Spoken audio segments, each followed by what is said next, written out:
All right. I recently had the opportunity to take a once in a lifetime trip to Antarctica.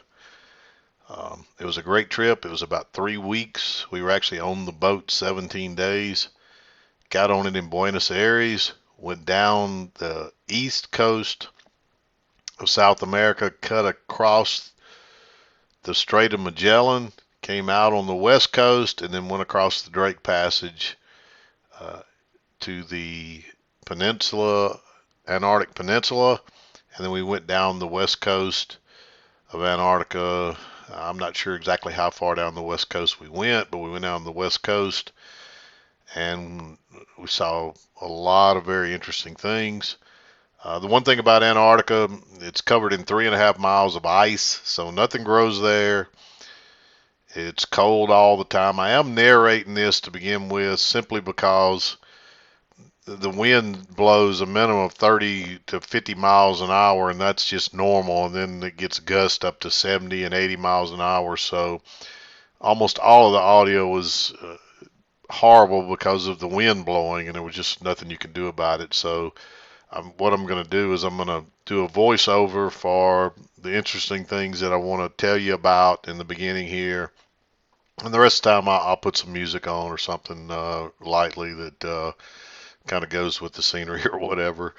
And I would encourage you to look through the whole thing. If it gets boring, some parts may get boring. Like right now, we're going through the Strait of Magellan, and there's not a whole lot to say about that. I mean, there you will see some scenery here that looks pretty nice. So if it gets boring, just rather than skipping the whole thing, I would encourage you to just fast forward till you get to a new spot because there are some really neat things that are a once in a lifetime kind of deal that I got to see in person, and not many people get to go to Antarctica.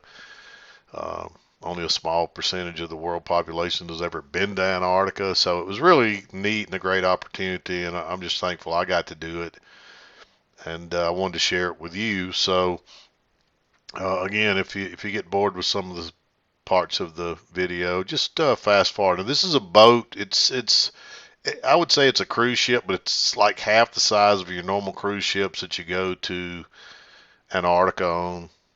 I'm sorry, that you go on cruises like into the Caribbean and things like that. I think there were about 1,800 people on this ship, plus the people that work there. Uh, they fed us incredibly well the whole time. It's 24-hour buffet, so I bet I gained 15 pounds on this trip. So because all you're doing is standing around, or when you're traveling between spots, you're resting and sitting around, and so not didn't get a lot of exercise, and I did a whole lot of eating. And when it's there, 24/7 buffet, and you just go get what you want, it's hard to stop. So I got to get back on. I've been back a week now. It took me a week to catch up before I could even get to this video, but I've probably already gotten rid of about half of it. But I got to get the other half gone here pretty quickly because I can't hardly fit in any of my clothes. You almost need that extra padding while you're in Antarctica, but it wasn't so much fun when you come home. So anyway, we're going through the Strait of Magellan here, and as it gets tighter, we do get to see some glaciers and some interesting things. But for the most part, it just looks like you're going along a river, but this is actually salt water because it's open all the way through to. You're basically going from the Atlantic Ocean to the Pacific Ocean, and it just cuts through. Discovered by Magellan back whenever he came, sailed around the world. So, but lots of interesting things. Again, nothing grows in Antarctica. The wind blows hard, and it averages most of the trip from. We're actually on this Strait of Magellan. We're headed to Ushuaia. I believe that's how you pronounce it. It's called the city at the bottom of the earth. It's the last. It's the city sits on the lowest parallel of any city in the world. So they call it the last city at the bottom of the earth or something like that. And that's where we're headed. And we're going to get on a catamaran and go to see some other stuff and get a little closer view of some penguins and a lighthouse and some other things. And you can see a glacier over there right now. There are some glaciers in the Strait of Magellan.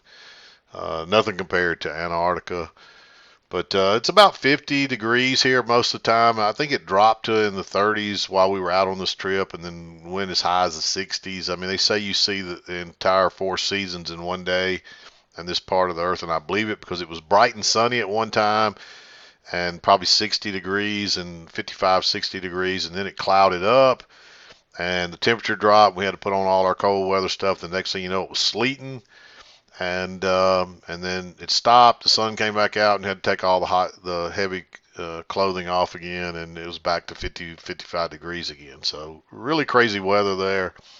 And they told us we'd see to be prepared because you'd see four seasons in one day, and we pretty much did.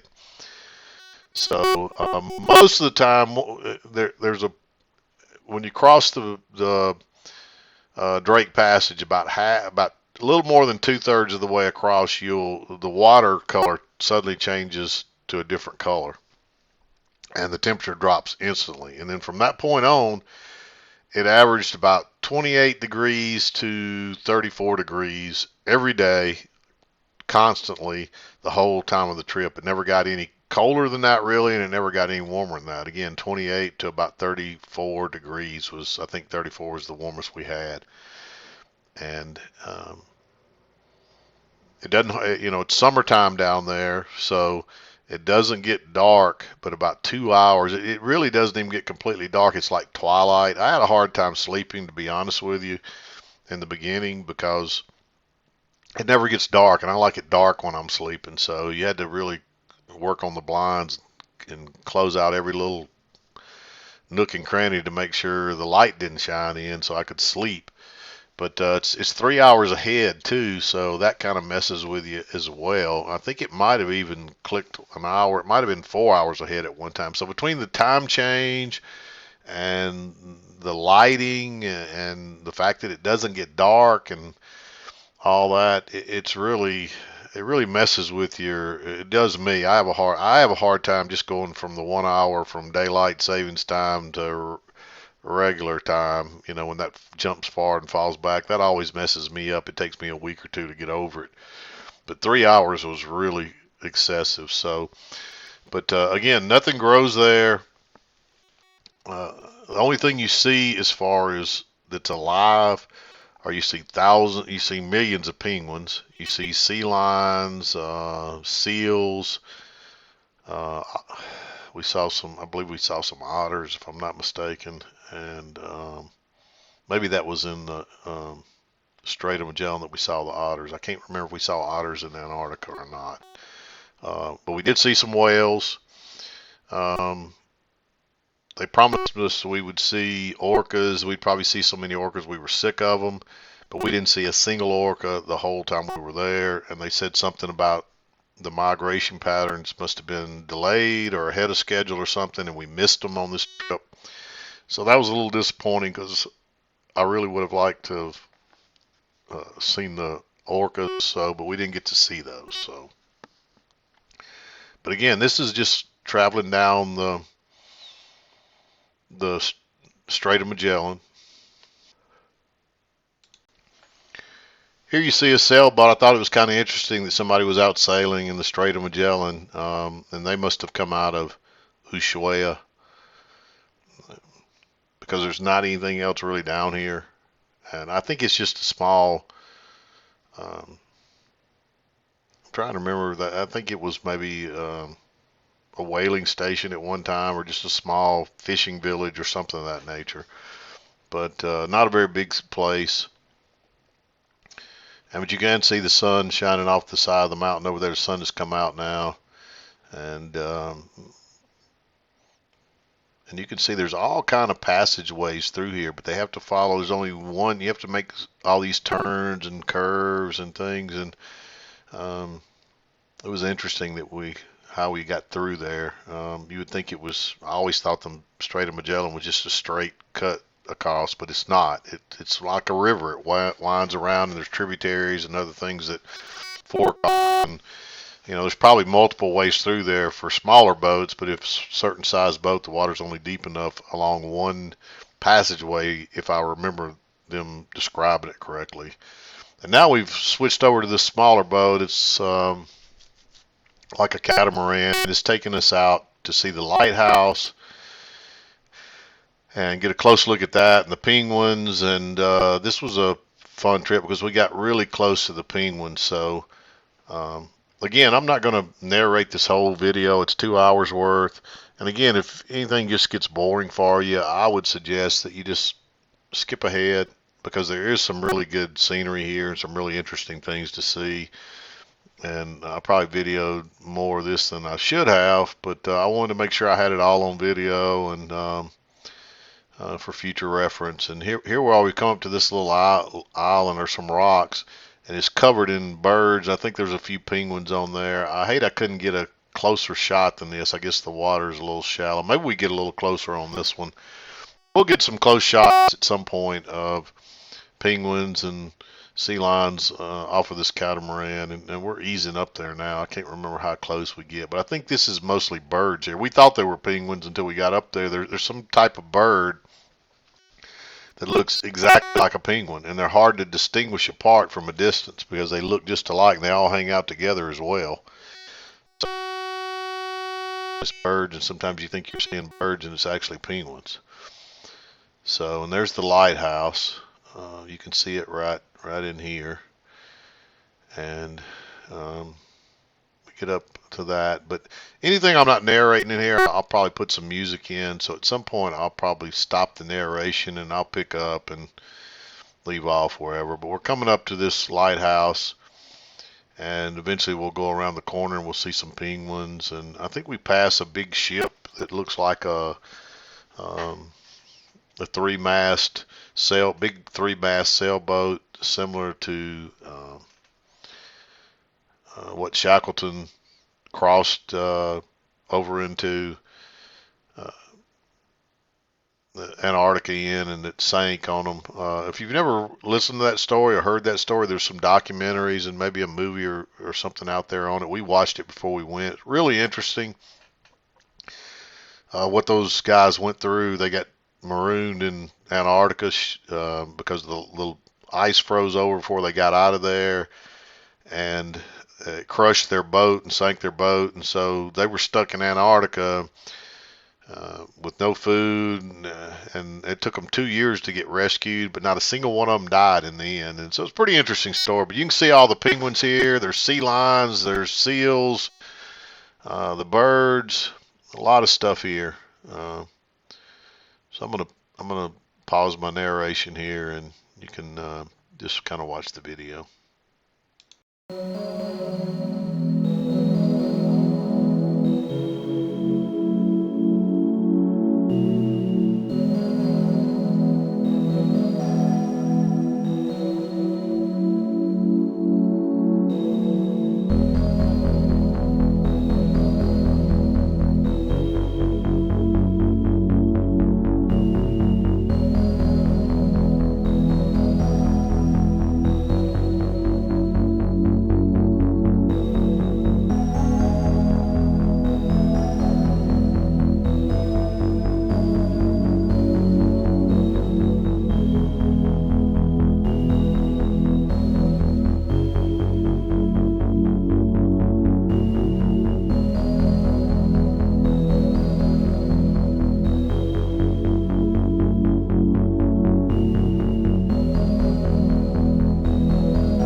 illustrate some of this. You can see the penguins. One thing I learned about penguins, if you've never heard this, that you wonder how they survive, and I don't know what I think it gets down. The lowest temperatures in Antarctica are way in the minuses Fahrenheit and Celsius. I mean, I think it gets minus 30 to 50 below, or um, okay, I looked it up here since I couldn't remember how cold it got, but it says Antarctica is the coldest place on Earth. Winter temperatures ranging from minus 34 Celsius, which is minus 30 degrees Fahrenheit on the coast, to minus 89.4 Celsius, which is minus 129 degrees Fahrenheit in the center of the continent. I mean, that's incredibly cold. So, but these penguins actually go into the continent to some degree in the middle of the winter to mate. And so, I always wondered how they could survive in that cold. I came to learn was that these penguins actually have a problem from not overheating their body. They have like 4 sets of lungs, and their body temperature runs extremely hot, so they have a hard time cooling off. And you'll see the penguins laying around in the sand and stuff, and that's what they're doing. They're trying to cool their body temperatures down. So anyway, here we're back on the boat, and all right, we're finally coming up close to the northern tip of the Antarctic Peninsula, and instantly we see tabular icebergs, and supposedly these are very rare, and the captain says they hardly ever see these at all where we're going. And right out of the bat, here we are, we see one, and these things are incredible. And when you get up to them, they look like an ice wall, but they're really icebergs.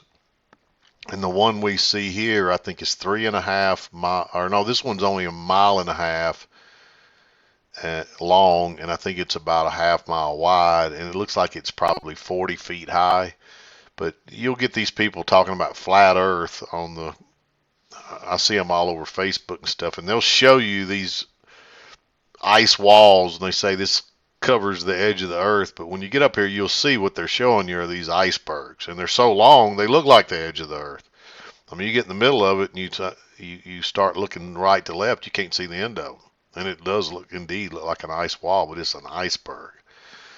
And also something else I learned is that only 1/8 of the iceberg is seen. The 7/8 of it is below the water. So what you see is tiny compared to what's actually there. So really incredible iceberg, to be honest. Once we get up to it, I think we're like 7 floors up on the boat, and we cannot see the top of the iceberg from there. So I want to say they said it was 40 or 50 feet high. So really, really cool to get to see that. They said that's kind of a rare thing that they've never seen this early, this far out, in this location coming into the coming up to the tip of the Antarctic Peninsula.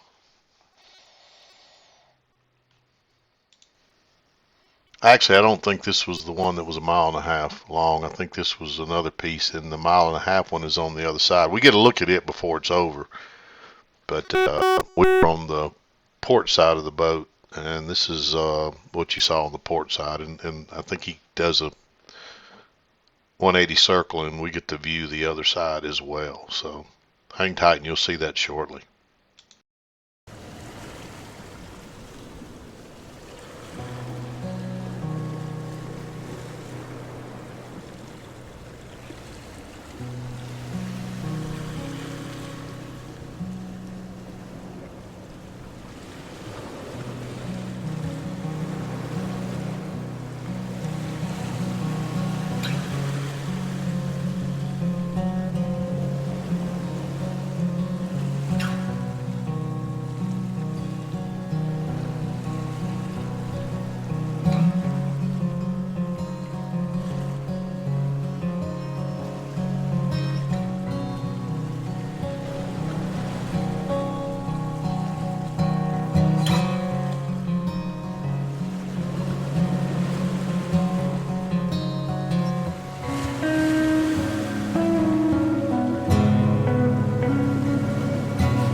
But you can see how it looks like an ice wall.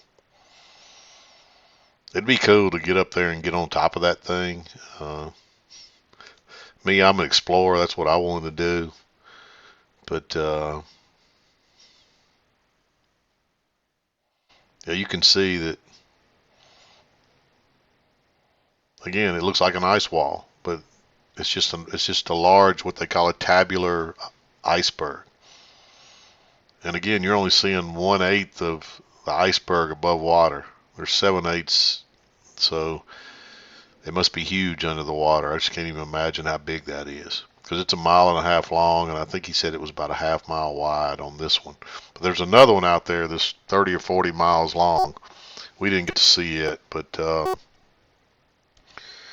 he said this was rare to get to see this at this location.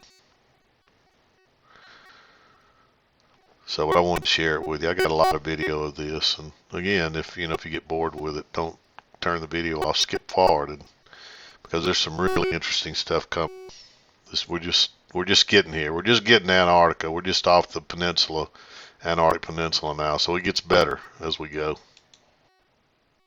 Again, I can't remember if I told you, but rather than deleting any of the video, again, if it gets boring, just kind of speed through it, because there will be some areas where you probably get more of what you want to see. But I didn't want to delete any of the video and leave any of it out. I wanted to keep this experience and be able to go back and view it again. So again, if you get bored with any of the scenery, just rather than stopping the video, just fast forward through, and you'll come to something else interesting. And again, I encourage you, if you ever get a chance to go, take this trip. It's a fantastic trip. And the best part is the day we go into some bay, and they said that the weather was perfect, and that's the only time I got some good. That's about the only time I'm not going to dub over the audio, because there was no wind. It was perfectly still. The water was perfectly calm, and that was a really incredible day. And he said that was the first time that they'd ever been able to take a boat of that size into that bay, because that's the first time it ever been that calm. So we got a couple of firsts on this trip that the captain said they don't normally get. And we got a lot of video of that. And you will get to hear some of the audio. You can hear us talking in the background and stuff. I'm not really telling you much about the place because I don't know a whole lot about it. But you can hear us talking about the things we're seeing and looking at. And you won't have to just listen to music or listen to me narrate things. So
Okay, at the moment here, we're just traveling down the western side of Antarctica. You can see the glaciers and you can see some of the mountain peaks poking up.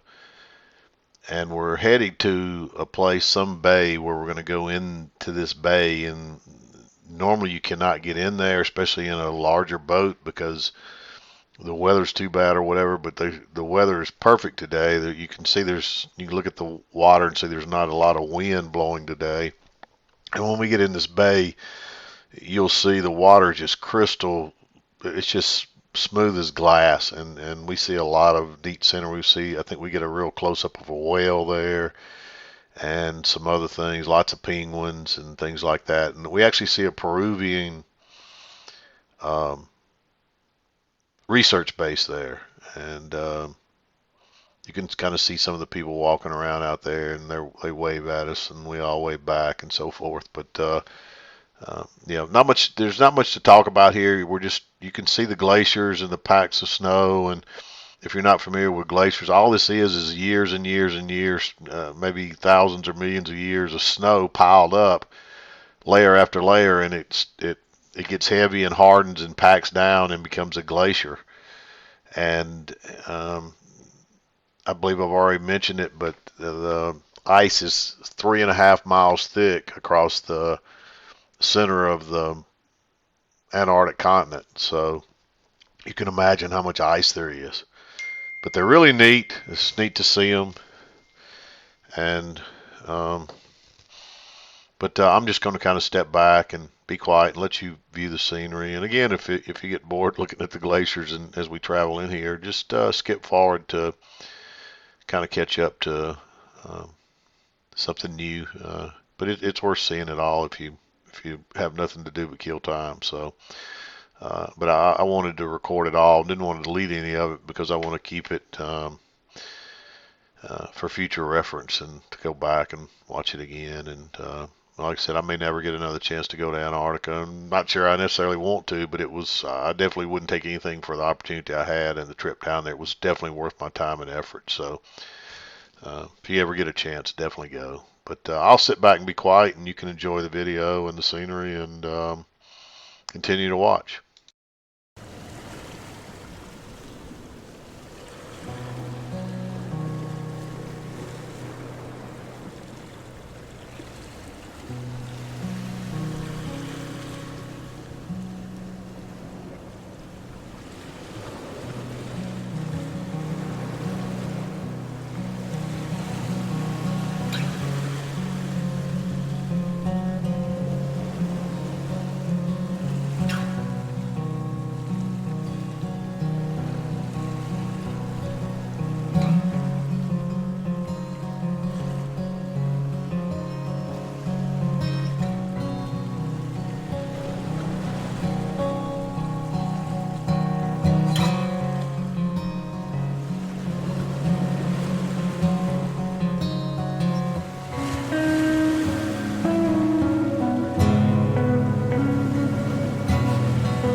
where it starts snowing. I don't know if you can tell that snow, but it's hazy looking and it's snowing really, really hard. I don't know if the snow comes across in the video or not, but it's snowing extremely hard. And we get a few hours of that, a couple of days there, and then it might be perfectly clear, and then I don't know if the sun rarely ever shone. It was usually cloudy, even if it wasn't snowing, but it might be clear skies, clear view anyway, and then suddenly it's snowing so hard you can't see more than about 20 feet. So, and I think I get some of that heavy snow. That wasn't that really heavy stuff, but you'll see some as we continue through the video. I believe I got some of it on video.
piece of ice. Bobbing right there. Oh, that's ice. Yeah, see the little penguins jumping. They look like porpoises or something, tiny baby porpoises. They're penguins.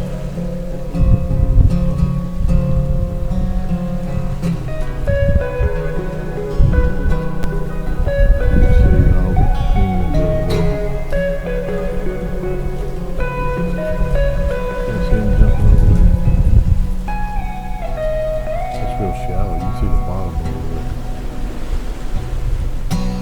They're swimming all around there.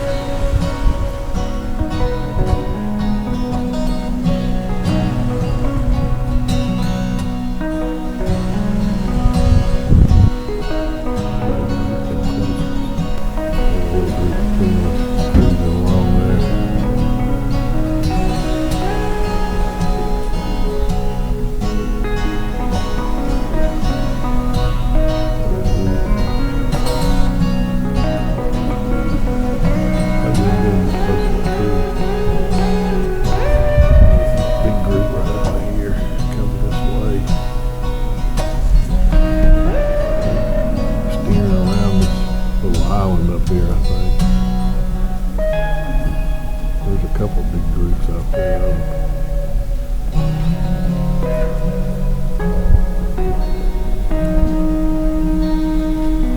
I'll try to film again if they get close.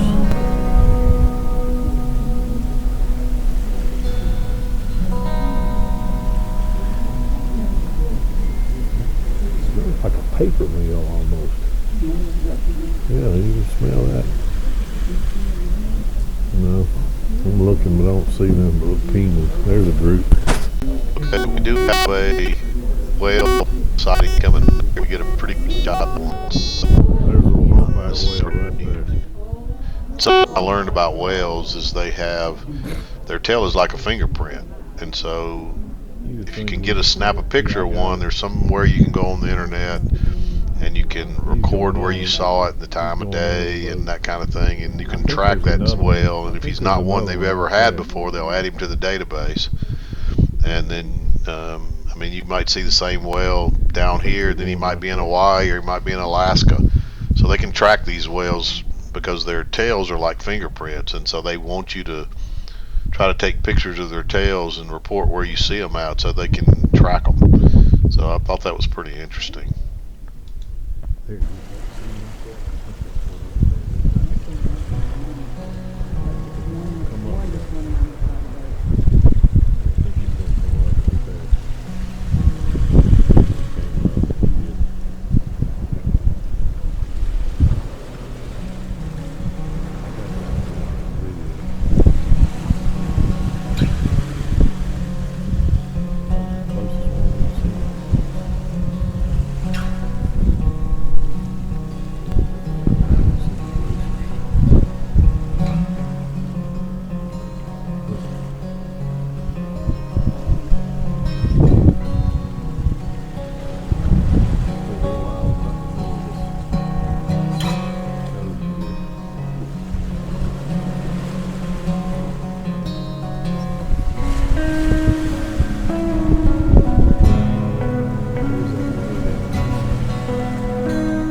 paper mill.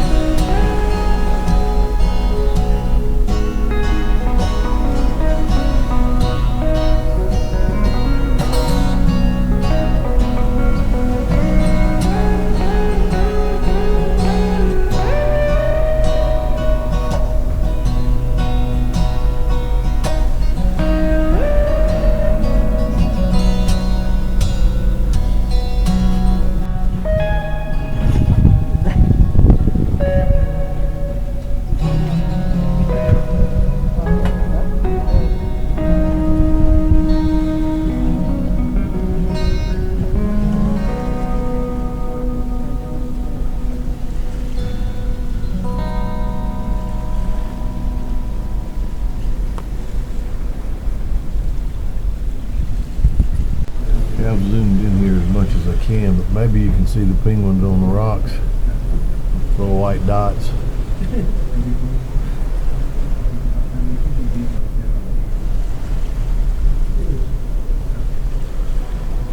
Big iceberg over there. They're all over the, see them Oh, sitting yeah, down yeah. there? They're all over those rocks, all the way up that side. How they get to some of those spots, I have no idea. They're all over the side of that rock. Again, I'm trying to zoom in here as much as I can where you can see those penguins. You look down the left edge of that rock, and I don't know if you can see that way over there, all over the top of that rock. Somehow they climb up there. I don't know how they do it, but You see the buzz that he's talking no, about? I think that's on inside. That was a big boom. Or was that somebody's door?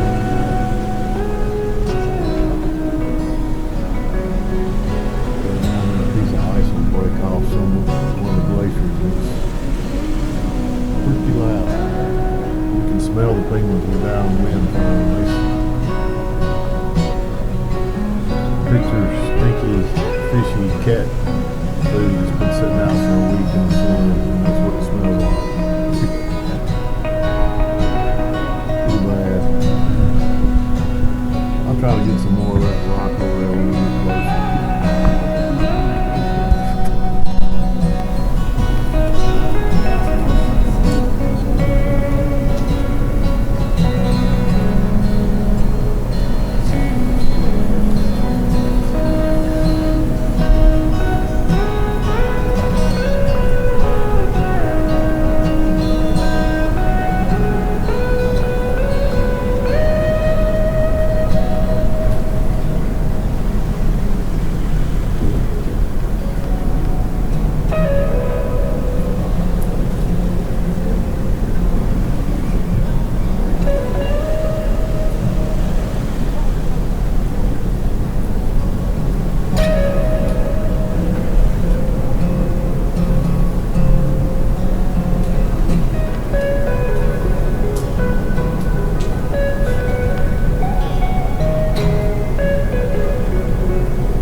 Okay, here we have already left Antarctica. We've crossed back across the Drake Passage and we've stopped here at the Falkland Islands. And we walked down to this beach area and there was this lone penguin. He's actually a king penguin and they're a lot larger. They're maybe 3 or 4 feet tall compared to the other penguins. So we videoed him. Then there's some ducks. And we had to walk about 2 miles on down, and you'll see coming up in the video, we see hundreds of penguins, and we get pretty close. Normally you can walk out amongst the penguins, but right now there's a bird flu going on, and so they've got it roped off, and they've got these rangers all around that keep you from getting too close to them. They don't want you infecting the birds.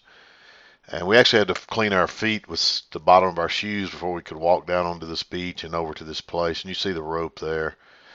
And but you'll see some much closer shots here shortly of the penguins.